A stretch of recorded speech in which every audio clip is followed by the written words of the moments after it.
There comes a moment in life when you realize that not everyone deserves a seat at your table, not because you're better than them, but because you've worked too hard for your peace to give it away for free. You've survived storms no one saw. You've stitched wounds with your own hands. And now that you finally stand on your feet, calm and composed, some people still try to pull you back into the chaos they refuse to leave behind. Toxic people don't always look dangerous. Sometimes they come with smiles. Sometimes they speak the right words. But you can always feel them, draining your energy, unsettling your thoughts, leaving you questioning your worth after every interaction. And the worst part? They often make you feel like you're the one overreacting, like you're the problem. But there's a quieter power you can access, a stillness that doesn't scream for revenge, but chooses peace. The Stoics knew this. They didn't teach us to become cold. They taught us to become clear. When Epictetus said, "It's not what happens to you, but how you react to it that matters," he wasn't asking you to suppress your feelings. He was teaching you where true control lives, not in the world, not in others, but in your response. In your silence, in the door you choose to close and never reopen. You don't have to fight every battle. You don't need to explain your boundaries. You don't even need to say goodbye to those who hurt you. Because the strongest farewell isn't a dramatic exit. It's your absence, your indifference, your unwavering self-respect. That is the Stoic way. It's not passive, it's powerful. It's the kind of power that doesn't seek to dominate others, but to liberate yourself from them. And when you learn this, when you truly understand it, not just in theory, but in the way you walk, speak, and protect your peace, those same people who once drained you will no longer find a way in. Not because they changed, but because you did. So today, we walk that path together. The Stoic path to inner peace, not through arguments, not through revenge, but through quiet strength, conscious detachment, and a refusal to be disturbed by those who never had your well-being at heart. If you've been holding on, waiting for the apology, the closure, the justice that never comes, maybe it's time to try something different, something final, something that heals, not through words, but through silence. 1. Forgive quietly, but never reopen the door. There's a misconception about forgiveness that traps many people in cycles of pain. We're told that to forgive means to forget, to let go, and to welcome the person back into our lives, as if healing requires the relationship to be restored. But that's not what the Stoics believed. Forgiveness, in its purest form, is not a favor to the other person. It is a form of self-liberation. It's not about saying, "What you did was okay." It's about saying, "What you did no longer controls me." And in that quiet decision, not shouted, not announced, you release yourself from the emotional grip they had on you. But make no mistake, just because you forgive does not mean you leave the door open. Toxic people often return not because they've changed, but because they want to see if you have. They test the locks. They knock softly at first, disguised as regret or nostalgia. And if you hesitate, if you give even a crack of attention, they slip in with the same patterns wrapped in different excuses. The Stoic doesn't entertain this. He doesn't wait to see if they've grown. He doesn't argue with their intentions. He simply knows the chapter is closed and his peace is not up for negotiation. Marcus Aurelius wrote, "The best revenge is to be unlike him who performed the injury." And what that means here is simple. You don't return to the fire just to prove you can handle the heat. You don't need to relive the pain to show that you've healed. You heal once, deeply, privately, and then you guard that healing like a sacred space. You forgive them not to absolve them, but to stop carrying them in your heart. But the door, that stays shut. Think about this. How many times have you reopened a door out of guilt or loneliness, or the false hope that they've changed? And how many times did that lead to more disappointment, more pain, more questioning of your own self-worth? There is no wisdom in repetition of suffering. There is only a lesson unlearned. The Stoic does not ignore this lesson. He learns, he lets go, and he moves forward, not with hatred, but with clarity. So the next time you find yourself wondering whether you should respond, reconnect, or give them one more chance, pause. Ask yourself, am I doing this out of growth or out of habit? Is this act expanding my peace or exposing it? Forgiveness is complete when it no longer needs to be proven. You don't need to text them, explain it to them, or get them to understand it. You simply choose it. And then you walk on, because when the mind is clear, the door stays closed, not out of anger, but out of wisdom. That is where true peace begins. 2. Their power ends where your reaction stops. There's a simple truth that most people overlook. Toxic people don't thrive on cruelty alone. They thrive on your reaction to it. Every time you explain yourself, defend your character, or rise to their bait, you're giving them exactly what they want, your energy. And in doing so, you hand over your peace like a gift they didn't earn. But here's what the Stoics understood long before modern psychology echoed it. No one can disturb you without your permission. As Epictetus taught, it's not what happens that disturbs you, but your judgment of it. That's the key. It's not their words, their silence, or even their betrayal that truly hurts you. It's how you interpret it, how you respond to it, how you allow it to define your state of mind. So what happens when you choose not to react? When you refuse to give them the emotional fuel they crave? Something powerful. They lose control, because suddenly their game no longer works. Their chaos no longer finds a stage in your life. And that frustrates them, not because you've attacked them, but because you've become unreachable. That is real strength, not loud, not aggressive, but invulnerable. You become like a rock in the middle of a storm, untouched by the wind, unmoved by the waves. This isn't about suppressing emotion. It's about mastering it. It's about training yourself to pause before you respond, to evaluate whether the battle is even worth your energy. Because most of the time, it's not.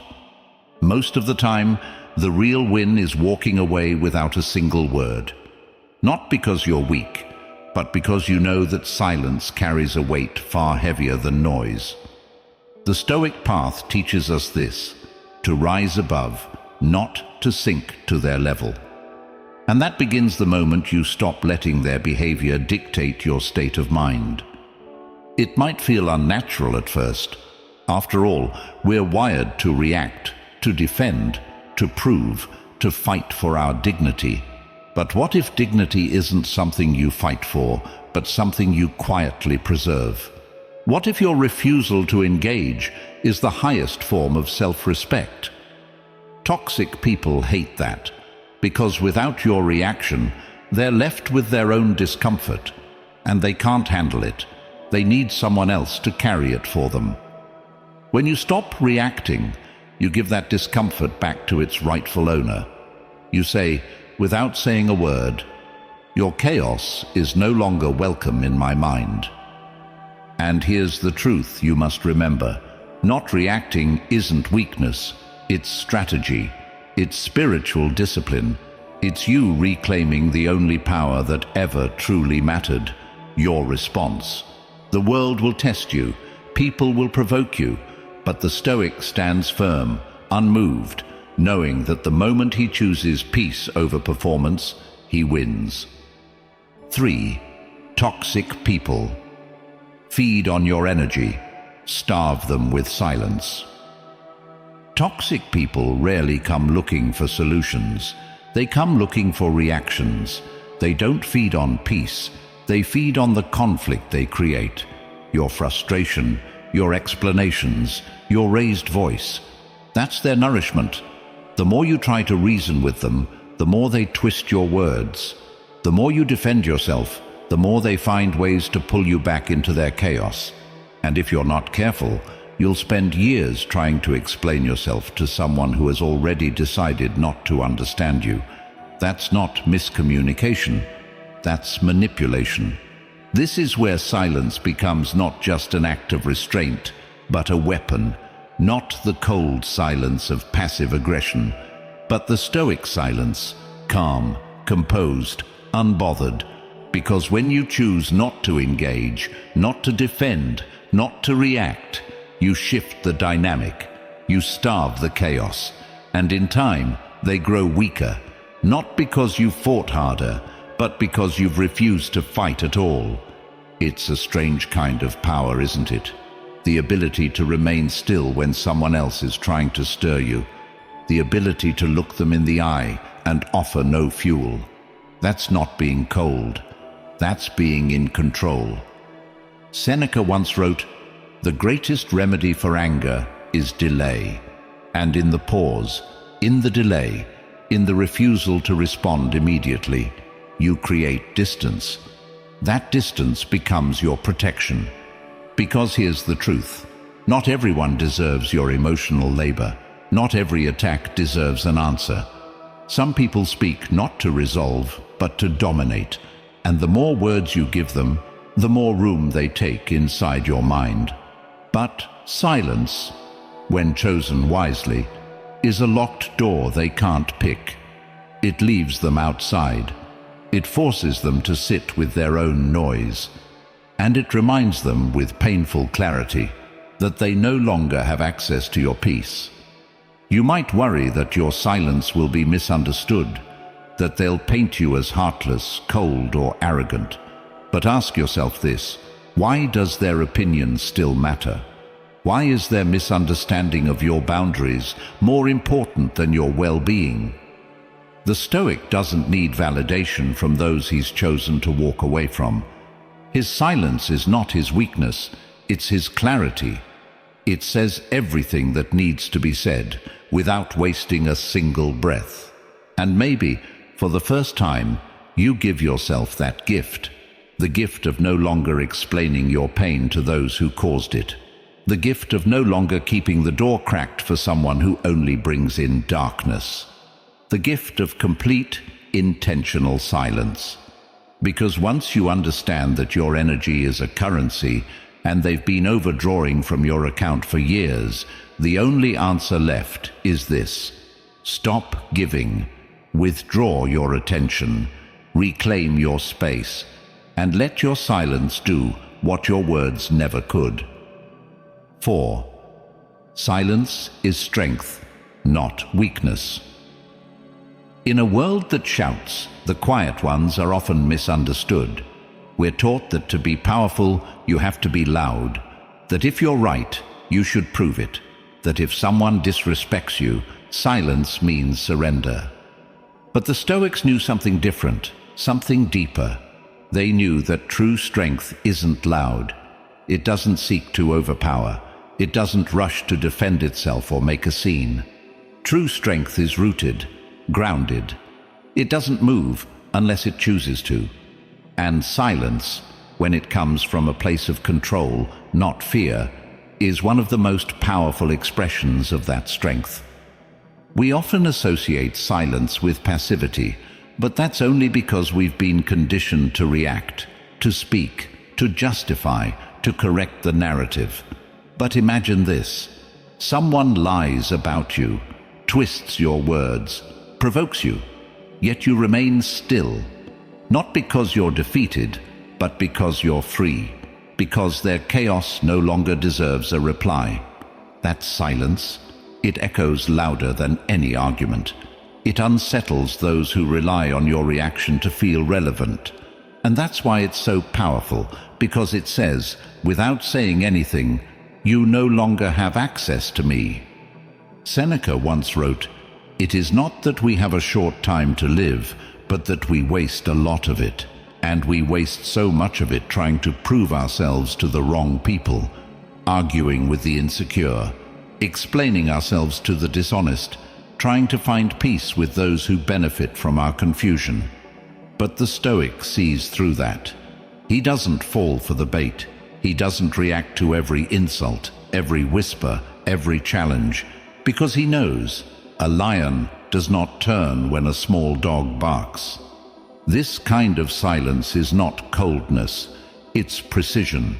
It's knowing which battles to fight and which ones to walk past.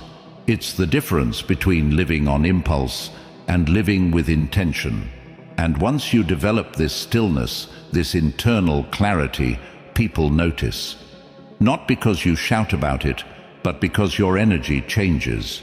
You don't flinch, you don't chase, you don't respond to noise with more noise. You simply stand, observe, and let others exhaust themselves trying to get a rise out of someone who refuses to rise for them anymore. But to reach that point, you have to let go of the need to be understood. That's hard, because we all want to be seen, to be heard, to be acknowledged. But the Stoic doesn't chase external understanding. He finds peace in internal alignment. He knows that silence, when chosen, is not avoidance, it's mastery. It's a clear message. I know who I am, I know what I value, and I don't need your permission to protect it. This kind of silence requires courage. It's not about bottling up emotion, it's about channeling it, about stepping away not because you're afraid, but because you've grown, because you've realized that not every injustice needs a reaction. Some simply need distance. So if you're dealing with someone who keeps testing your peace, who pushes your buttons, doubts your decisions, or tries to drag you into conflict, try this. Don't respond. Not with sarcasm, not with defense, not with explanation. Just observe, breathe, and remain still. That silence will speak volumes. It will say, I'm no longer available for this conversation. And in doing so, you rise above the noise, not by force, but by presence. Because the strongest voice is the one that knows when not to speak. 5. Boundaries don't need justification. One of the most liberating truths you'll ever embrace is this. Your boundaries are not up for public debate. You don't owe anyone an explanation for protecting your peace. You don't need to justify the space you create between yourself and someone who drains your energy. Yet so many of us feel guilty the moment we say no. We fear being called selfish, dramatic, or cold. So we over-explain. We soften our voice. We apologize for having needs. But in doing that, we betray the very boundary we're trying to set. The Stoic doesn't ask for permission to draw the line. He draws it quietly, clearly, and once. Not out of cruelty, but out of self-respect. Marcus Aurelius reminded us, the tranquility that comes when you stop caring what they say, or think, or do, only what you do. That's the core of it. A boundary is not a rejection of others. It's a commitment to yourself. It's the moment you say, I'm no longer willing to abandon myself just to make others comfortable. Think about how much time we spend trying to explain our distance. We say things like, I just need time, or I've been really busy, or it's not you, it's me, all because we're afraid that a firm, unapologetic boundary will make us look bad. But the truth is, those who are truly healthy and secure will respect your space. They won't question it. They won't demand a detailed report. It's only the ones who are benefiting from your lack of boundaries who will protest when you finally build one. And that's exactly why your boundary doesn't need a backstory. It doesn't need to be written in soft language or wrapped in disclaimers. It just needs to be lived, not as a rule you broadcast, but as a quiet, consistent way of being. The Stoic doesn't announce, "I'm cutting you off." He simply stops giving access to those who don't deserve it. He doesn't explain the walls he builds, because he knows what they're protecting. This is especially difficult when it involves people you've loved, helped, or invested in. People who've seen your vulnerability. But that's precisely why boundaries matter even more in those situations. Because the ones closest to us can also cause the deepest harm when left unchecked. And your silence, your distance, your limits, they are not a punishment. They are a form of protection, of clarity, of healing. When you set a boundary and someone asks why, it's okay to simply say, "Because I needed to." That's enough. Your peace is enough. Your growth is enough. And you don't need to shrink it down to make it digestible for someone else. The moment you start explaining your worth, you invite it to be questioned, and that's not strength. That's compromise. So if you've been holding back, waiting for the right words to justify your boundaries, let this be your permission to stop, to walk away without guilt, to say no without explanation, to reclaim the time, the energy, the self-respect that you've spent too long giving to those who didn't honor it. Because the Stoic knows, boundaries are not walls of bitterness, they are doors of wisdom, and you don't have to ask anyone if it's okay to close them. 6. Walk away without noise or drama. There's a kind of exit that doesn't involve yelling, tears, or long-winded goodbyes. It's the quiet kind.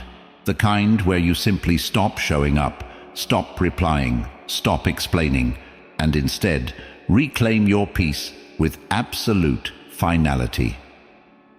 This is the Stoic exit. Not emotional, not theatrical, but complete.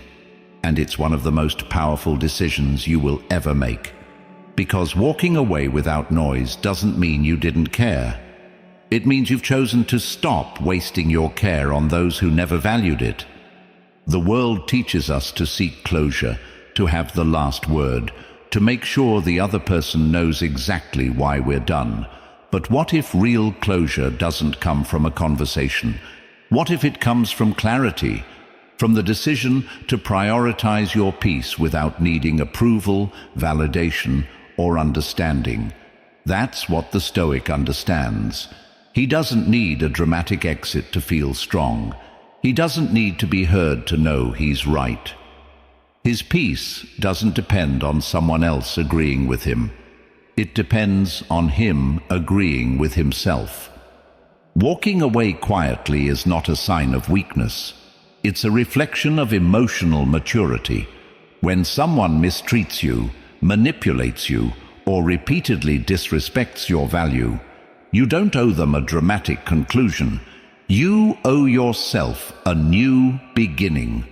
And that new beginning starts when you leave, not just physically, but emotionally, without turning around to check if they noticed. Toxic people thrive on drama. They want you to erupt, to argue, to say something regrettable, because it keeps the cycle going. It gives them another scene to dissect, another opportunity to twist your words.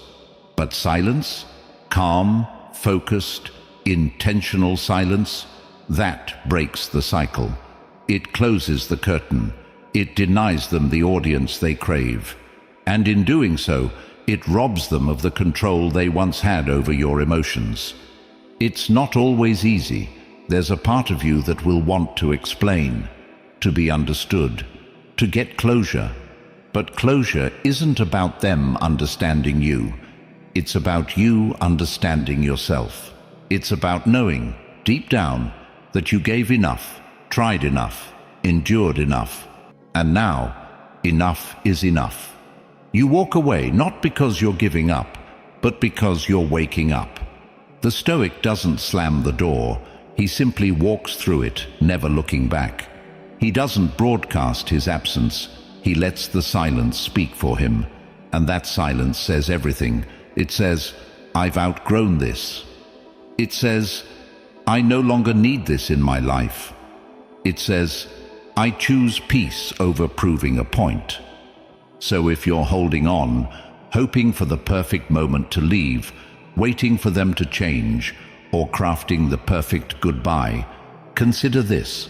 You don't need their permission to let go. You don't need to explain your healing process to those who caused the wound. All you need is the courage to leave quietly, completely, and with full intention.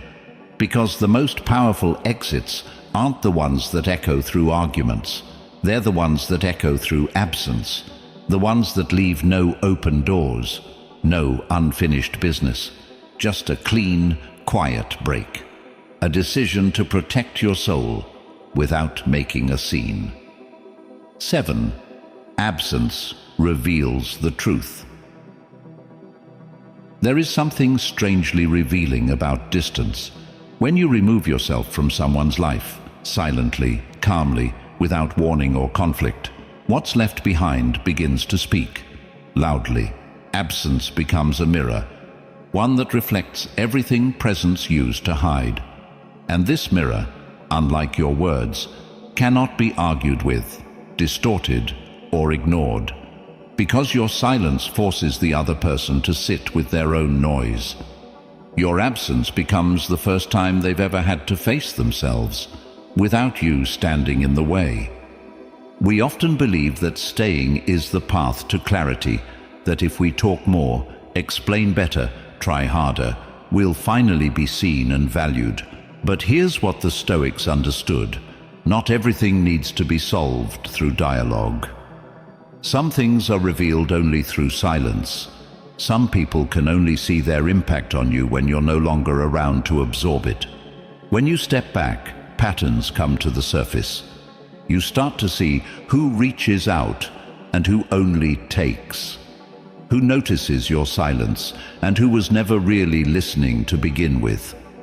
Epictetus once said, if someone succeeds in provoking you, realize that your mind is complicit in the provocation. It's not just about stopping your reaction, it's about stopping your availability for toxic dynamics altogether. And sometimes the most powerful way to do that is not through confrontation, but through absence. Not a passive, waiting kind of absence, but an intentional one. A decision to remove your presence, your energy, your emotional labor, and let the silence do the rest. Because silence, when chosen wisely, becomes a spotlight. It shows you who needs access to you to feel whole, and who actually respects you enough to reflect on their own behavior in your absence. It reveals truths you couldn't see when you were too close, too invested, too involved in managing the emotions of others. Absence is a filter. It separates what is genuine from what was convenient, and what you learn in that space, you can't unsee. For many, this process is painful. We don't want to disappear. We want to be understood, appreciated, missed. But here's the hard truth. If someone only starts valuing you when you're gone, they never truly valued you at all. They valued what you gave, not who you were. And that realization, as heavy as it is, sets you free. It frees you from clinging to potential. It frees you from rewriting their character with hope instead of facts. It frees you to start choosing relationships based on mutual presence, not just proximity. The Stoic doesn't use absence as a punishment. He uses it as a test, not to manipulate, but to illuminate. He doesn't leave to create chaos. He leaves to create clarity. And in that clarity, he sees who respects his space and who only filled it with noise. The beauty of this practice is that it doesn't require anger. It doesn't demand confrontation. It simply invites reality to reveal itself. So if you've been drowning in confusion, wondering what someone's intentions really are, try stepping back. Give them space, not to fix you, but to show you who they really are when you're not there to carry the relationship alone. Their actions in your absence will tell you more than 1,000 conversations ever could. Because some truths don't emerge when you're looking for them. They only rise when you stop holding everything together. 8. Guard your attention like a fortress. There's a silent war being waged every day, not over your money, not over your time, but over your attention. Toxic people, negative influences, and chaotic situations all compete for the same thing: your focus. Why? Because where your attention goes, your energy follows. And once they have your energy, they can shape your emotions, your thoughts, even your identity. But the Stoic learns to protect this resource above all else. He treats his attention not as something casually given, but as something sacred, guarded like a fortress, with gates that do not open for just anyone. Marcus Aurelius wrote, "The things you think about determine the quality of your mind. Your soul takes on the color of your thoughts." It's not just poetic, it's practical. Whatever you let into your mental space, every complaint, every insult, every manipulation, starts to paint the walls of your inner world. If you spend your days reacting to every small offense, chasing every false obligation, explaining yourself to people committed to misunderstanding you, your mind becomes a battlefield. And peace? It becomes impossible. The Stoic doesn't live that way. He understands that focus is life, that what you dwell on, you become. So he decides, intentionally, ruthlessly, what gets access to his attention. He doesn't entertain gossip. He does not argue with fools. He does not let toxic people rent space in his head for free. Instead, he asks, is this worth the cost? Will this bring clarity or confusion, growth or regret? And if the answer is no, he lets it go. Not with bitterness, but with discipline. This level of awareness takes practice, because in a world designed to distract you from yourself, from your peace, from your purpose, it's easy to give your attention away in small, unnoticeable ways.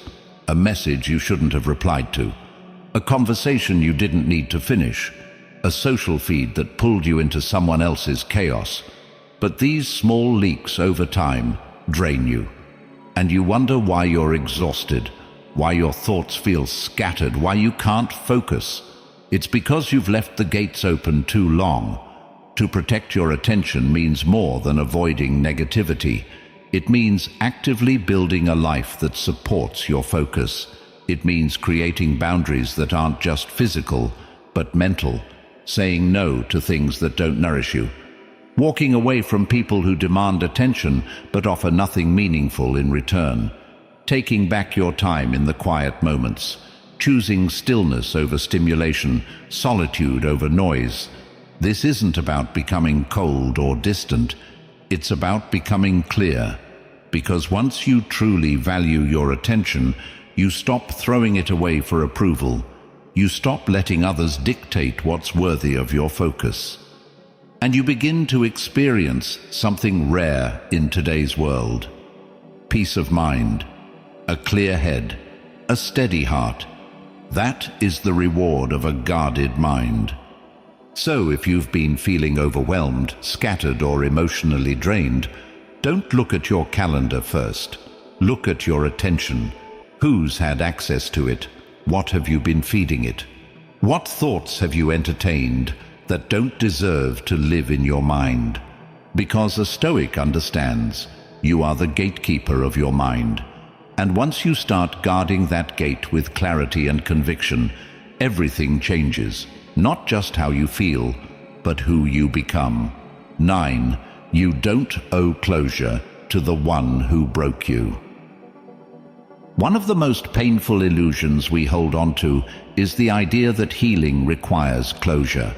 That in order to move on, we need a final conversation, an apology, an explanation. We wait for the person who hurt us to offer clarity, to admit their fault, to acknowledge the pain they caused. But that moment often never comes, and even when it does, it rarely brings the peace we hoped for, because real closure doesn't come from someone else's mouth. It comes from your own decision to stop bleeding for those who wouldn't even bring you a bandage. The Stoics teach us that peace is an internal discipline, not something granted by others. You don't need a final dialogue with the one who lied, manipulated, abandoned, or betrayed you. They already gave you their answer in their actions, and those actions said everything. When someone shows you who they are through consistent harm, your job is not to decode their behavior or extract a confession. Your job is to walk away with your dignity intact and your silence louder than any closing words could be. Seneca wrote, "It is not the man who has too little, but the man who craves more that is poor." And sometimes what we're craving isn't money or success. It's emotional completion from someone who never had the capacity to give it in the first place. That craving keeps us stuck in loops of overthinking. Maybe if I just explain it better, maybe if they finally understand how deeply they hurt me, maybe then I can move on. But the Stoic doesn't seek emotional riches from empty pockets. He recognizes that some people cannot offer what they've never learned to hold. Closure is a myth when it depends on someone who refuses to take responsibility, and clinging to that myth only delays your healing.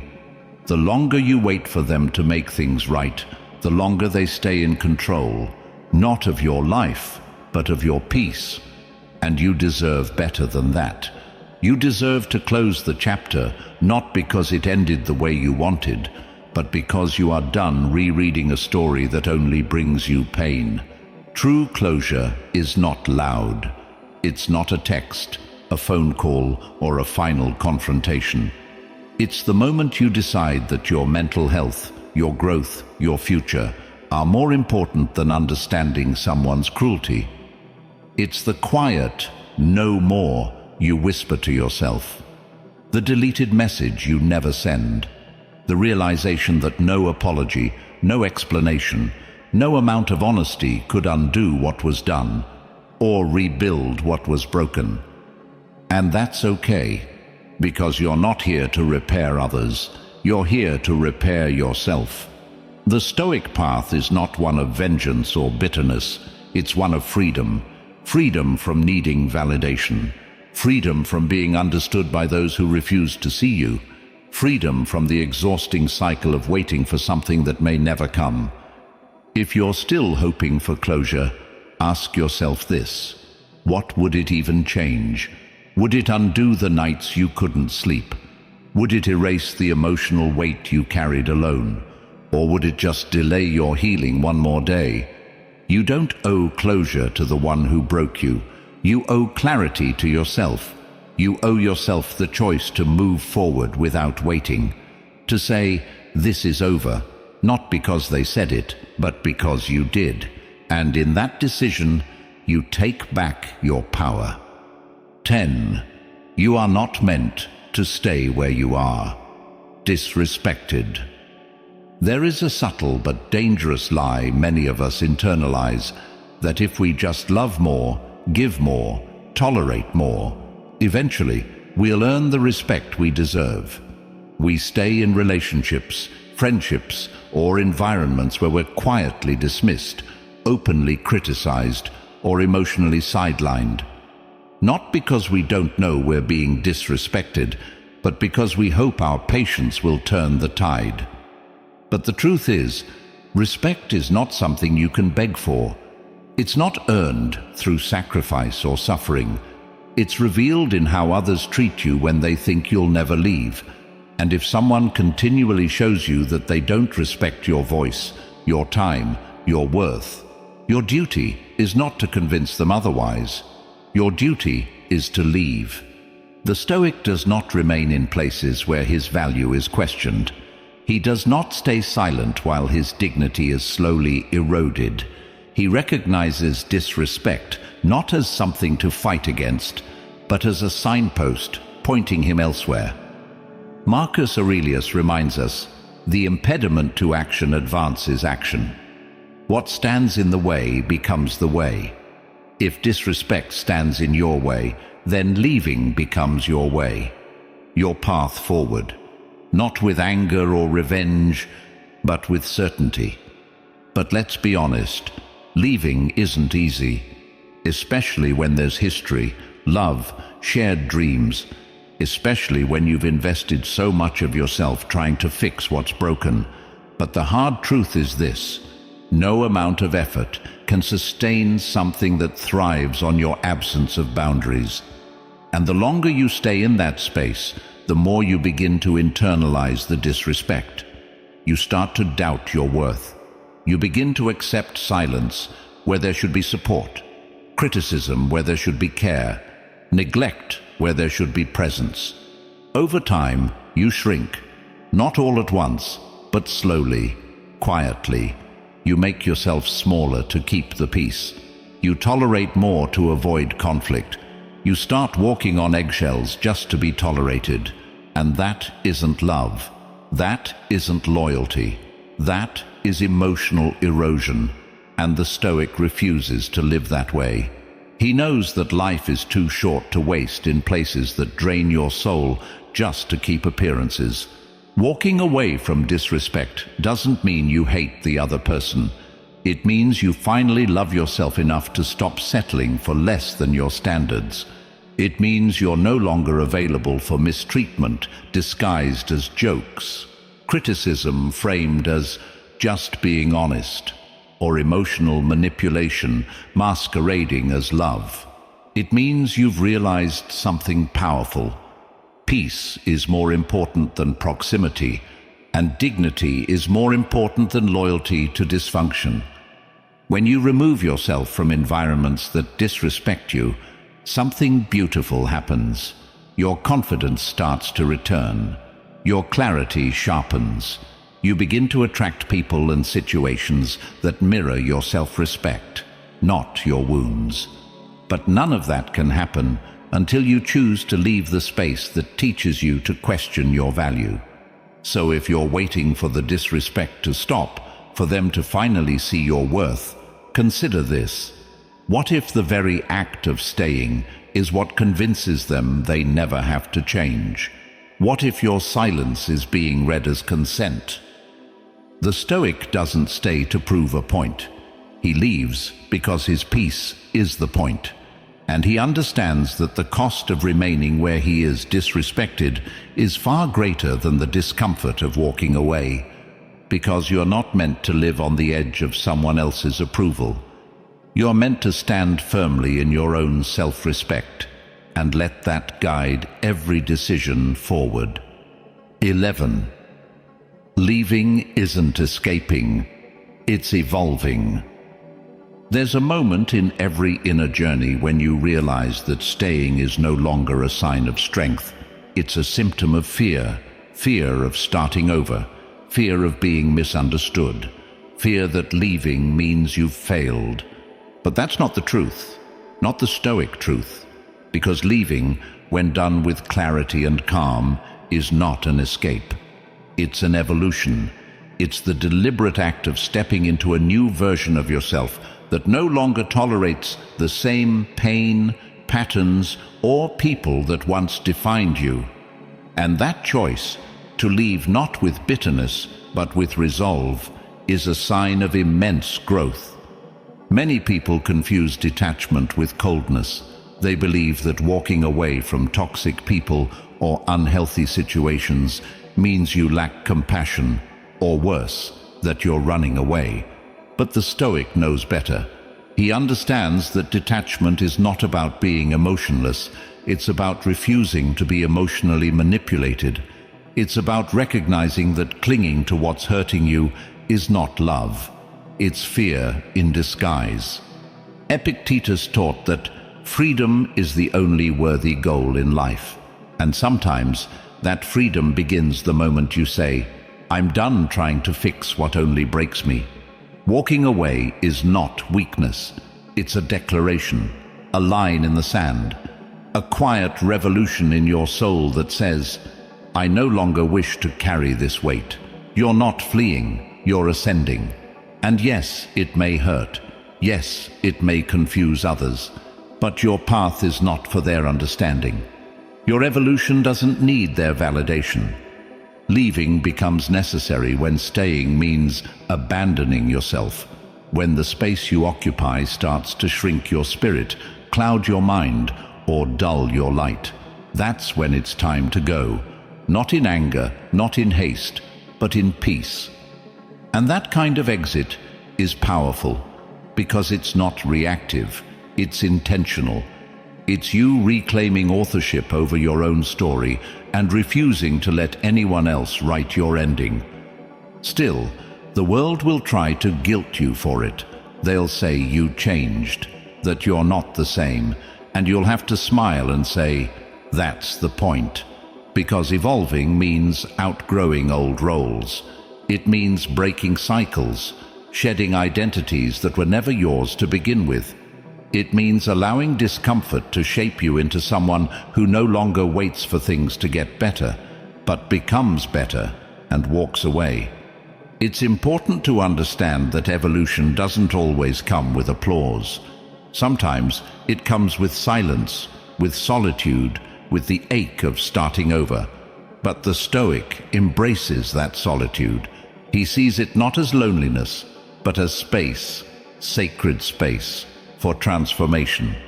Because what you gain when you leave what no longer serves you is far more valuable than what you lose.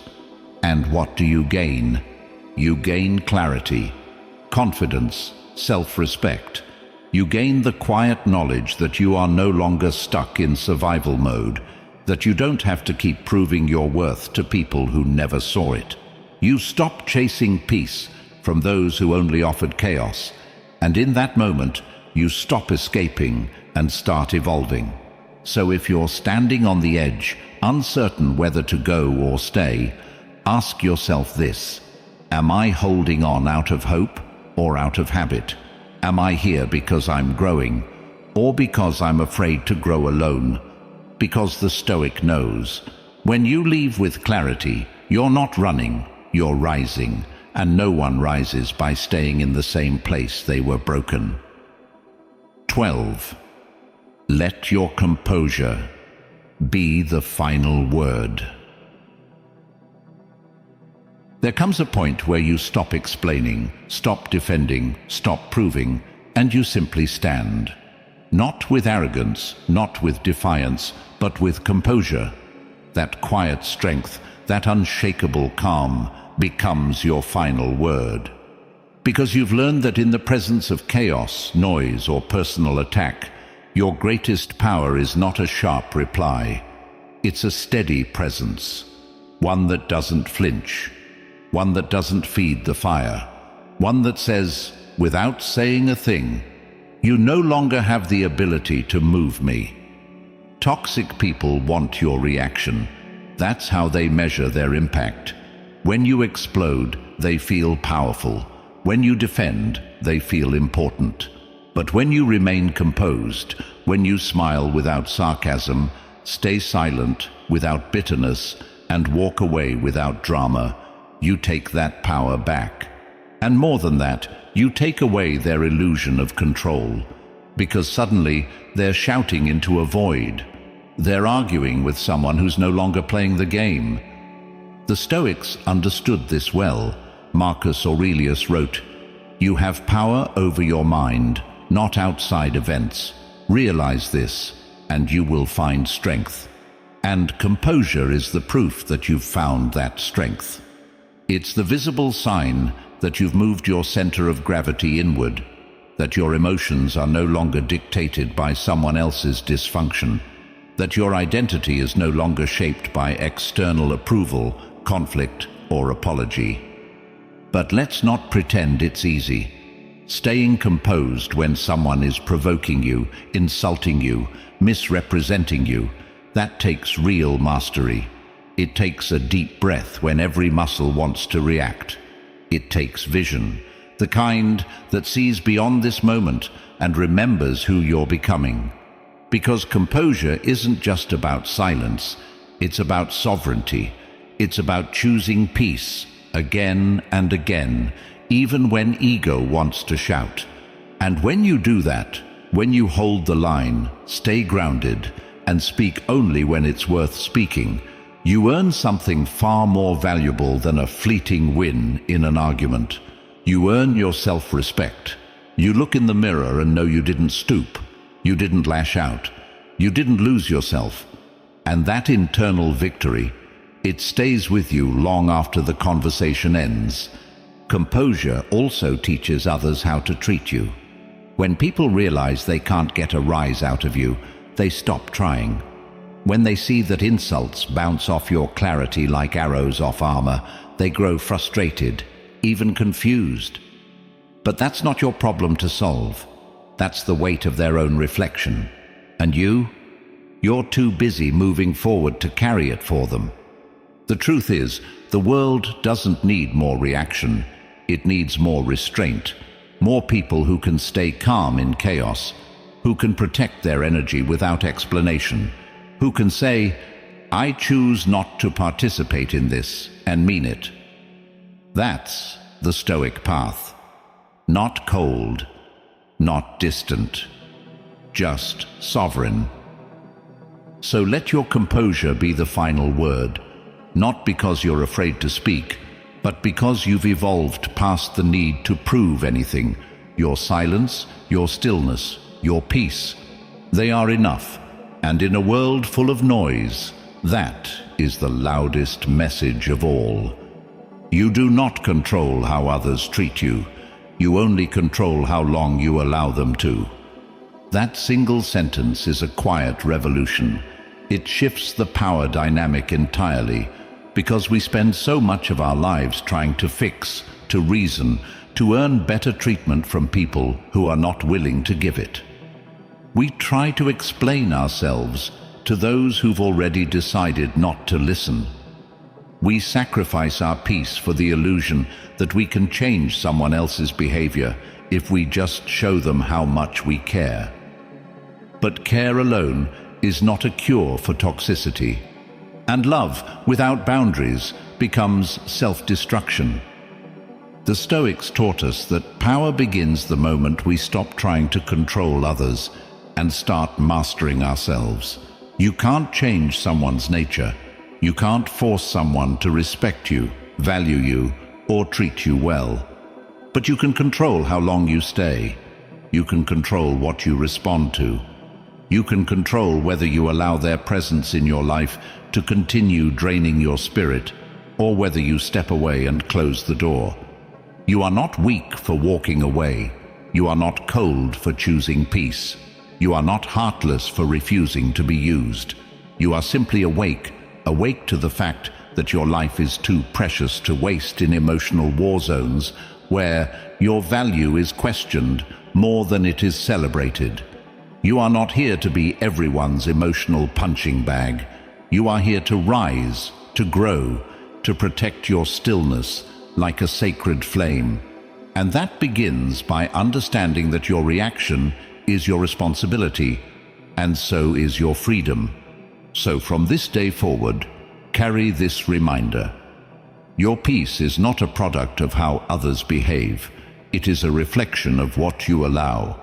And you have the right, the responsibility, to allow less, to require more, to walk away sooner, to speak less, to preserve your power, not in anger, not in bitterness, but in mastery. And when someone asks, why didn't you respond? Or why did you leave? You don't owe them a speech. Let your composure answer. Let your silence answer. Let your new life answer. Because the Stoic doesn't fight every fire. He simply stops walking into flames.